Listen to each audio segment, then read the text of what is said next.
नमस्कार, आप सुन रहे हैं रेडियो सेंट्रल न्यूज। मैं हूं बबली भाटिया। अब खबरें विस्तार से। देश में कोरोना वायरस का संक्रमण तेजी से फैल रहा है और 50,000 से अधिक मामलों वाले विश्व भर के देशों में भारत अब 14वें स्थान पर है तथा कुल संक्रमितों की संख्या 56,342 हो गई है। केंद्रीय स्वास्थ्य एवं परिवार कल्याण मंत्रालय की ओर से जारी ताजा आंकड़ों के मुताबिक देश में 33 राज्यों और केंद्र शासित प्रदेशों में इस संक्रमण से अब तक 1,886 लोगों की मौत हुई है, जबकि 16,540 लोग इस बीमारी से पूरी तरह ठीक भी हो चुके हैं। कोरोना से सबसे गंभीर रूप से प्रभावित महाराष्ट्र में हालात लगातार चिंताजनक होते जा रही हैं और पिछले एक दिन में 1,216 नए मामलों के बाद राज्य में संक्रमितों की संख्या 17,974 पर पहुंच गई है तथा इस दौरान 43 और लोगों की मौत के बाद इस महामारी से मरने वालों की संख्या बढ़कर 694 हो गई है। वहीं राज्य में 3,301 संक्रमित मरीज ठीक हो चुके हैं। गुजरात में पिछले 24 घंटों के दौरान 387 नए मामले सामने आने के साथ संक्रमितों की संख्या के मामलों में दूसरे स्थान पर बना हुआ है।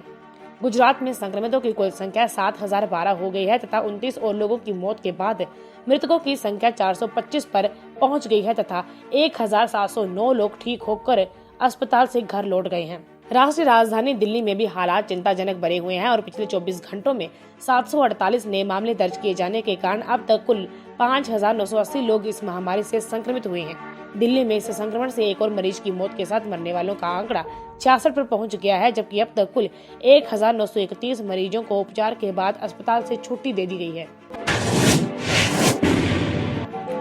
महाराष्ट्र में शुक्रवार तड़के एक दर्दनाक हादसे में औरंगाबाद के पास बदनापुर करमाड़ रेलखंड में मालगाड़ी से कटकर 16 मजदूरों की मौत हो गई। महाराष्ट्र और मध्य प्रदेश की सरकार ने हादसे में मृत लोगों के वारिसों को 5-5 लाख रुपए का मुआवजा दिए जाने की घोषणा की है।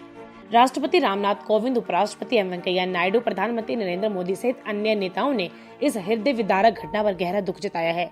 रेलवे सूत्रों ने बताया कि सुबह 5:22 पर चेरलापल्ली को जा रही एक मालगाड़ी के लोको पायलट ने सूचित किया कि नांदेड़ मंडल के अंतर्गत बदनापुर से करमाड़ के बीच किलोमीटर संख्या 139/4 पर 15 से 20 लोग ट्रैक पर सो रहे थे, जिनमें से ट्रेन के नीचे आकर 15 लोगों की मौत हो गई। हादसे में घायल एक अन्य व्यक्ति ने उपचार के दौरान दम तोड़ दिया। वैश्विक महामारी कोरोना वायरस का प्रकोप थमने का नाम नहीं ले रहा है और इससे विश्व भर के 187 देशों एवं क्षेत्रों में अब तक 2,67,989 लोग काल का ग्रास बन चुके हैं और 38,21,706 लोग संक्रमित हुए हैं।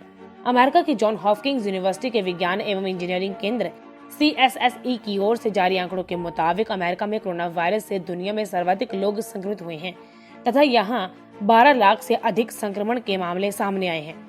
अब तक के प्राप्त आंकड़ों के अनुसार विश्व के 3 देशों में 2-2 लाख तथा 6 देशों में संक्रमितों की संख्या 1-1 लाख से ऊपर पहुंच चुकी है, जबकि भारत समेत 5 देशों में यह संख्या 50,000 से अधिक हो चुकी है।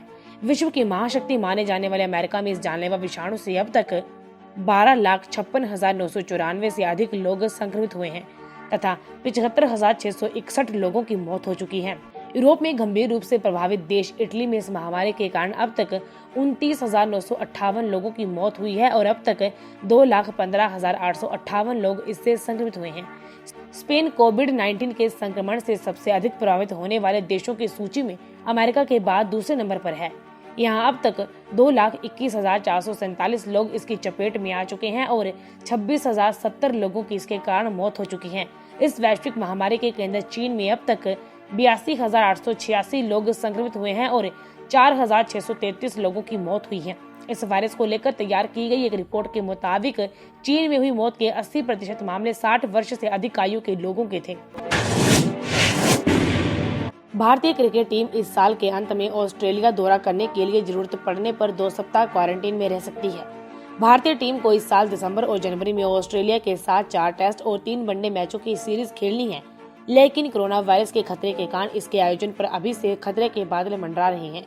यदि यह दौरा नहीं होता है तो क्रिकेट ऑस्ट्रेलिया को 30 करोड़ ऑस्ट्रेलियाई डॉलर, करीब 19 करोड़ 60 लाख डॉलर का भारी भरकम नुकसान हो सकता है। ऑस्ट्रेलिया में सीए और सरकार के बीच भारतीय टीम के दौरे को लेकर प्रोटोकॉल के बारे में बातचीत चल रही है, जबकि भारतीय क्रिकेट कंट्रोल बोर्ड BCCI का कहना है कि टीम इंडिया जरूरत पड़ने पर 2 सप्ताह क्वारंटीन में रह सकती है।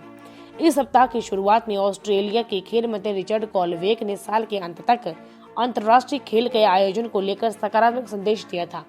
इस बीच एक विकल्प यह भी है कि भारतीय टीम ऑस्ट्रेलिया में आने के बाद दौरा शुरू करने से पहले 2 सप्ताह तक क्वारंटीन में रहे।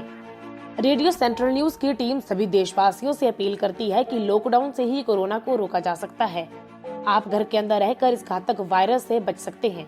जान है तो जहान है। आपका यह कदम आपकी जान के साथ साथ पूरे देश को कोरोना वायरस के तांडव से बचा सकता है। धन्यवाद।